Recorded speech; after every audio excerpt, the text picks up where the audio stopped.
Forget gurus. Forget anyone claiming to be an online business expert without going through the challenges of entrepreneurship themselves. The Real Money, Real Business podcast is here to prove the best insights in online business comes from your fellow online business builders. We dig into stories of entrepreneurs selling their business on the Empire Flippers marketplace so that you can learn how they made their business profitable, how they overcame obstacles, and what lessons they learned in their online journey. If you want to take your business and your knowledge to the next level, you've come to the right podcast. Let's get started.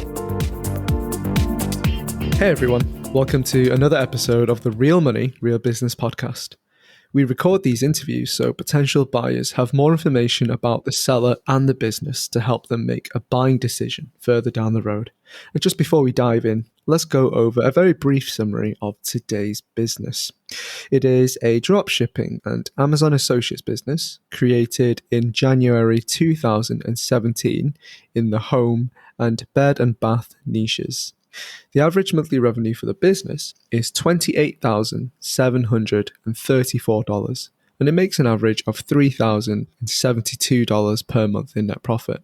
The assets included in the sale are the domain with all of the site's contents and files, a variety of social media accounts, a Who's account, an email list, and supplier relationships. But please bear in mind that inventory isn't normally included in the listing price, and further details can be provided to active buyers. For everyone listening, you can visit empireflippers.com/marketplace and search for listing 56175 to learn more about the business. Or you can unlock this listing to start your due diligence if you're interested in purchasing this asset. So that's a really brief overview of the business, and I'm really excited to hear from the seller with me today. Welcome to the show, Ian. How are you doing? I am doing great, Vinny. It's great to be here. Absolutely. I mean, the pleasure's all ours. The company has met you before, but for people who aren't familiar with you, can you just briefly share with me about what your background is in building or running online businesses?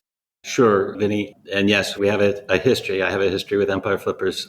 I have been in the wealth and asset management and private banking business for decades and built businesses on 4 continents for a variety of the big name financial institutions. And right now I live in Abu Dhabi in the United Arab Emirates. And going back to 2013 and 2014, it became clear to me that an emerging asset class of online assets was extremely attractive. There was kind of a lack of information, but the technology was enabling people to operate businesses from, kind of location and time independent perspective. And I thought, incredibly cheap with very high growth opportunities. And so I started to dive into this world. And ultimately, when relocated from New York City to the UAE in 2014, I really amped that up. And my wife joined me the following summer, and we purchased our first couple of websites from Empire Flippers in October, November of 2015.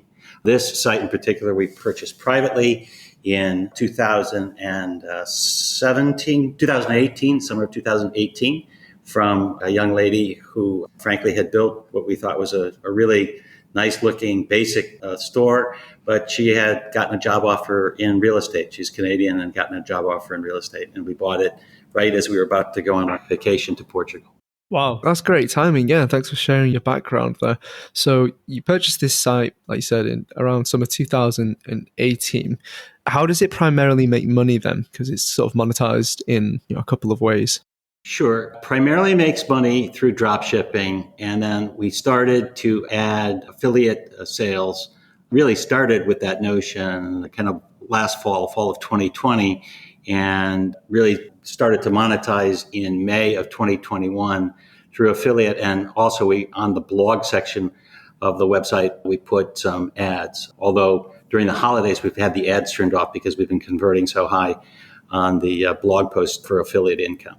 But the genesis of this, just as a little bit of a backstory, was that at the Empire Flippers retreat number 3, I shared a villa with Matt Diggity, and he did a presentation at the retreat and on how he helped a client grow an e-commerce business through his SEO techniques, as opposed to an affiliate site, which he's, I think, better known for. And I had the experience where Google ads had gone sideways for us on another site, and because they got too expensive. And I thought that this was a much better approach. And so we've taken kind of the approach of writing good content to grab organic traffic, particularly top of the funnel traffic, and paid a lot of attention to on-page SEO, as our primary means of attracting talent. So we have a very small percentage of expense related to advertising.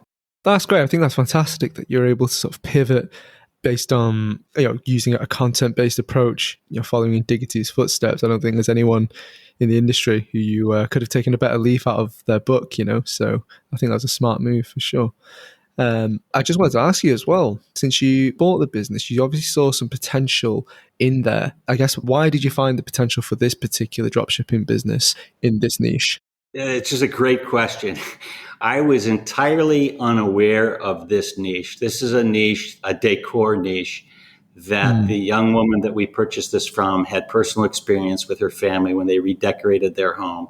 And I was entirely unaware of what goes on places like HGTV.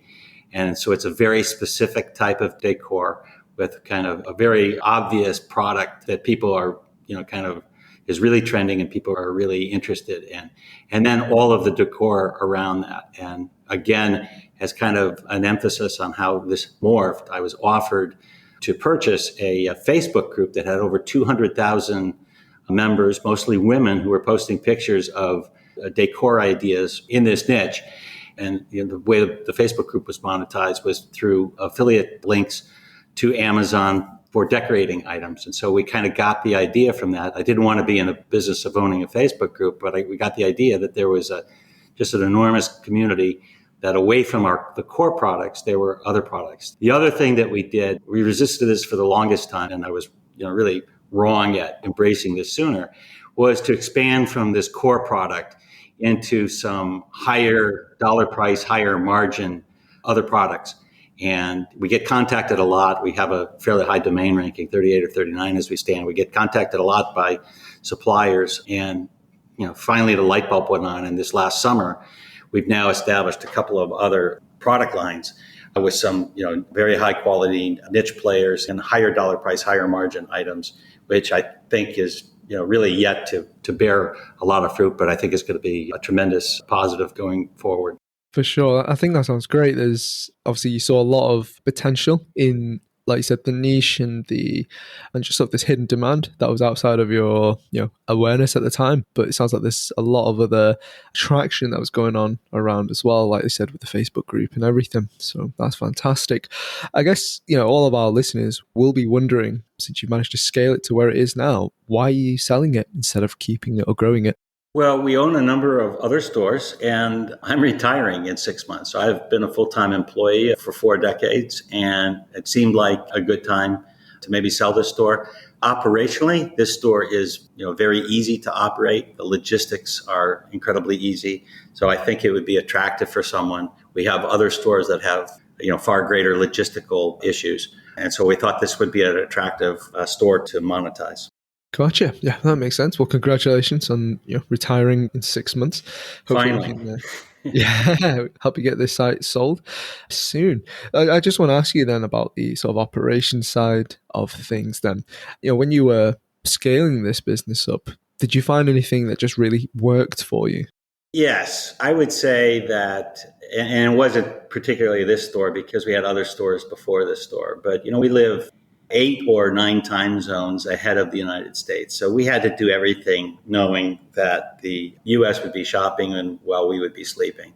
And so my wife has been very committed to creating SOPs and templates and kind of the rules for how we do things. And so I think that that's served us really well. And we put a lot of those kind of things in place. I mean, sounds silly, but everything from the organization of the way the mailbox works to, we use Dropbox, how we save things in Dropbox, and, how we answer, what are the very standard queries that questions ask.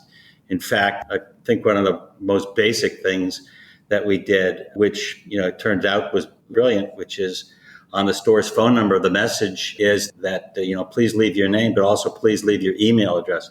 We found that people most of the time will not pick up the phone when it's a strange phone number. But if they leave their email address, you can communicate with them, and it's asynchronous. You can get a hold of them. They know you've gotten back to them, as opposed to playing tag on phone call. And living where we live, it's much easier for us to email people. It's very little in this store that is, requires any kind of real-time communication. No, I think you make a really good point there about just the power of email still alive and well today, especially, that point you said where if you leave a phone number, I personally wouldn't answer a call from like an unknown number or one that's not even in the same country code, but then with an email, you recognize the brand name and then you're like, oh yeah, I did ask them to get in touch with me kind of thing, and it's just an extra element of trust there. So that makes sense. The store has a U.S. phone number, so we use a U.S. number, so somebody would see it coming back from a U.S. number if we called them. But we get we use Grasshopper, and we get a transcript of the message emailed to us, and if they've left the email address or if it's on an order that we already have, we can immediately turn around and email them back. It's really easy. Gotcha. Other than Grasshopper and Dropbox, is there any other software that helps you run the business? Yes, absolutely. We use Asana. So everything regarding any kind of an exception, any kind of a task or job, we post in Asana and follow up with. And if we have to get a contractor or just about anybody, we require people to use our Asana. That's helped us a lot. My wife is, fond of, telling somebody using Loom videos if we need to explain something. But, it really isn't too much more technology, kind of oriented other than those, really. Gotcha. Yeah, sounds like quite a straightforward tech stack that sort of helps you with the project management side of things. Yeah, I hate to say this, but the dropshipping business is really very scalable. I think most people don't realize it's really very scalable, and particularly when most of your items ship UPS, the amount of communication. There's a communication with the supplier and a communication back to the customer, and with a tracking number, and that's about it. So it's not anything like being involved in things that ship LTL. And we have stores that do that, which, that's a different ballgame. Yeah, that makes sense. You were just sharing with me about, what worked for you in terms of setting up processes and automating certain procedures. Was there anything that you tried with the business that you find wasn't giving you the ROI that you were looking for? I would say that a major opportunity and something we're not good at, and I mentioned this early on, is paid traffic. I do think that somebody might have a fresh set of eyes, may be able to find substantial opportunity using paid traffic. It's not something we've even looked at in the last couple of years in any big way. We have some standard campaigns we run, but there's nothing that we've done there that, is, really very innovative. And, I would say the preponderance of dropshipping stores are getting the majority of their traffic from paid traffic campaigns. And, I think if you look at our numbers, it's, a minor percentage of what we do. I think we get 70% or more organic, and we have from Pinterest another 10 or plus percent. And then, because we do retarget, which is a paid traffic strategy, which is pretty much on autopilot, we get a lot of direct visitors. But we don't really have that paid traffic engine that, is really the foundational source of traffic for most dropshipping stores. I think that's a really fair point. Just because if you did try, like say, to try and build one marketing channel and it didn't quite pull off, it doesn't mean it's doomed to fail kind of thing. It just means maybe the right strategy wasn't that put in place. But that sounds like a potential opportunity for the next buyer to come in who might have it. And we haven't looked at it really in a couple of years. I mean, I don't have time. I have a full-time job. My wife doesn't have any knowledge or inclination. And so we've just shied away from it. So I do think a fresh set of eyes would, may come up with a different kind of determination than we did. For sure, yeah. I guess I just want to pivot quickly over to the traffic side of things. I think with your dropshipping store, it's probably one of the more unusual cases compared to normal dropshipping because, like you said, there's a lot of people out there who probably make paid search their bread and butter as their main traffic channel. But for this one, it seems to be mainly organic traffic, right? Yeah, I'm looking at our year-to-date numbers, and just under 71% of our traffic is organic, with social at about 13.5%, and direct traffic being 8.5%. And then, Gotcha. Kind of everything else is the other, whatever that is, not very much, the other 6% or something like that. So Makes sense. So can you briefly share with me, how is that organic traffic actually generated? we had written back after the Empire Flippers retreat, we'd written some kind of early content on, kind of very top of the funnel types of queries that, our customer avatar would be interested in. And we honestly just kind of let them sit. And, they started producing traffic. It takes content a while really to kick in. And, it really started to kick in. If you looked at our analytics, you would just see kind of a steady increase. And now, kind of those top of the funnel articles are kind of the foundation. And then we started adding additional content in February of this year. And now kind of have a flywheel. Our domain ranking is high enough that if we find something that's ranking well for a competitor with a lower domain ranking, and we can address the topic and do maybe a little bit better job, Google is, kind of rewarding us because we have a, kind of a higher authority than our competitors. And if you looked at Ahrefs, you would see that in terms of our competitors, we rank for more keywords than any of them. And, we have a bit of now kind of an edge and an advantage, which is, I think something that somebody who would be a purchaser could even leverage further than where it's at. I really had wanted to get the domain rank above 40. That was kind of always my goal. Maybe that'll happen between now and when it's sold. So that's always been something that's been kind of something that's kind of the holy grail for me. I hear you. Yeah, it does kind of feel like you pray hard at the domain ranking gods, however that works, because it is a bit of a black box. But that's great. I guess then, could you explain what do you do actively in terms of marketing for the business right now?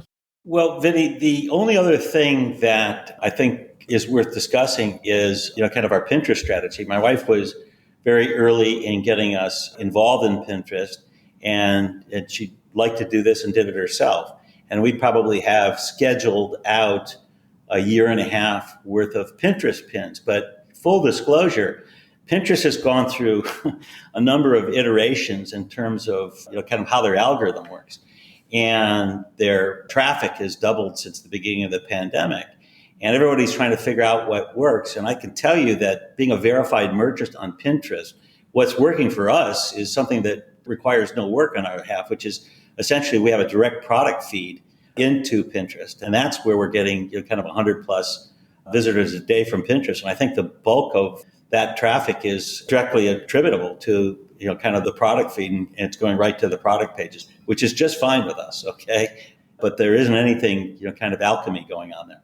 No, that's great to hear. I guess then by extension, can I ask you just briefly describe on like a day-to-day or even a weekly basis, what do you do to maintain the business? What's the type of work and responsibilities? Yeah, so also in the spirit of full disclosure, we have a VA that works for us on 5 sites, and we estimate that you might spend a couple of hours a day on this store.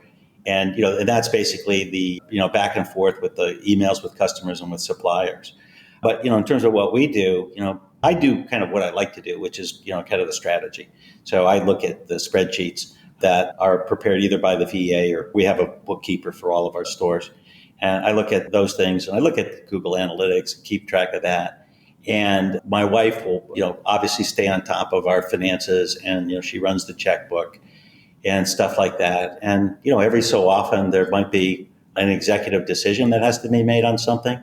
But on a day-to-day basis, it's, we're certainly time independent because, we live 8 or 9 hours east of the United States, and we're obviously location independent because we live, kind of in Asia here in the Middle East. So, that's, kind of sort of the daily and weekly summary of what we do. Gotcha, that makes sense. For the new buyer then, what would you say are the essential skills that they need to have if they wanted to, once they acquire the business and they want to hit the ground running and they need to be successful running the business from day one? It certainly isn't any technology background, I can tell you that, because neither my wife or I are technology people. So we've been a huge beneficiary of all of the tools that we mentioned earlier, and we knew none of those when we started investing back in 2015.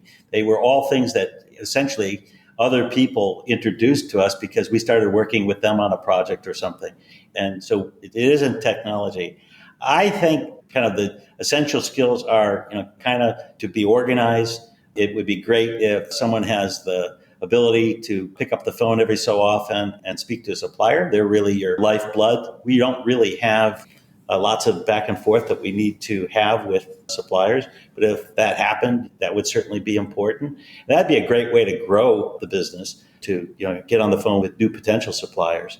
But I don't think that there's anything that is kind of screaming at me saying that these would be the kind of the necessary skills that you have to have. This is not a technical business from that standpoint. Gotcha. Yeah, that makes sense. So, Ian, so far we've briefly covered the business's past, its present, and I guess let's talk about the future as we're rounding this off then. If you did stay with the business, what would be some of the ways that you would try to grow it? What are the major growth opportunities?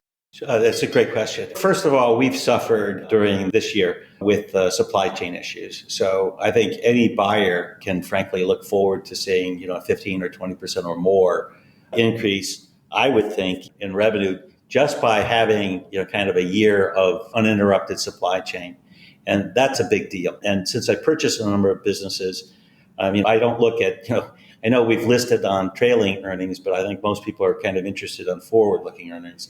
And I would say I think that's a huge opportunity. I mentioned the opportunity to re-examine the paid traffic opportunities. I also kind of glossed over adding to the 2 new verticals that we added over the summer. I would think that I would continue to pursue the strategy, which is the content flywheel, and kind of even dominate more keywords, and kind of even raise the Amazon affiliate revenue, which is at an all-time high as we're recording this for the month of November. And then I would also take it upon myself to look for some other affiliate programs, which is not something that we've done. So I think kind of those are the major opportunities that someone could kind of put in place, as soon as they were comfortable at making kind of those kinds of decisions. Gotcha. Okay. And I guess, what would you say are some of the biggest risks with this business that a buyer should be aware of? Biggest risk in my mind probably would be something related to the macroeconomy, but the macroeconomy, kind of what's going on right now with, kind of all of the people that have purchased new homes are in the process of upgrading them. And we're, kind of right the way of that trend. We have a fairly diversified business in terms of kind of, what we sell, and that can be diversified further by the verticals that I mentioned. I don't really see, huge risks to the business as it stands, to be honest. Okay. Gotcha. So last few questions from me then as we round this off. How much support are you willing to offer buyers? We'd offer what would be needed, whatever the standard amount of support is. But, we could even provide support after that if someone needed help. And since I've done this with a number of other people who, we've purchased sites from, and they've been kind of with their time, because there's always something that comes up later, like, silly things like, sorting out the business Facebook page or something like that. We'll be happy to support the future buyer. That's really great to hear. Are you willing to commit to a non-compete? Oh, absolutely, yeah. And are you open to something like an earnout? It'd be my preference not to have the price dictated by somebody else, operating the business. But if someone wanted to set the price and wanted to make a smallish second payment, we could certainly talk about it. Okay, good to know. Last question from me then. If you put yourself in the shoes of a buyer, why do you think that this is a business worth buying? Look, I mentioned, I think that first and foremost, I think that, this has been a very difficult year for most people in e-commerce because of the supply chain issues. And I think that most of us that are in the e-commerce world, and we have 8 other stores, believe that next year things are really going to clear up. And so I think that from a big picture standpoint, that's a huge trend that most people probably that don't even know the store can get comfortable with. But then the other strategies I mentioned, I think if you take a look at the store and look at our analytics and look at the progress we've made, that they will, make sense to, anybody that would take a look at it. And I've done a seller interview, and I think a good response to kind of the strategies that I mentioned. And I have other friends that have, know the store that are in this business. And so I think that there's a good opportunity to grow this business, and I think it's for someone that's looking for something that is, almost automated, but, still requires some kind of high-level thinking and maybe some attention to detail, terrific opportunity. Great stuff. Is there anything that you'd like to add that you think I might have missed? Vinny, I can't think of anything other than I'm excited to do more calls with potential buyers. And, kind of being in the wealth management industry for such a long period of time, I'm probably most concerned that someone has the, kind of the correct view of what's required and a correct view of, kind of what needs to be done and that it's suitable for them. And we certainly hope that, that I could guide somebody in the right direction. For sure. And, likewise, we also hope that you meet the right buyer and that you're able to come to an agreeable arrangement in the very near future. So thanks for joining me on today's interview. Thanks, Vinny. It was great talking to you, and I look forward to seeing you at another retreat. For sure.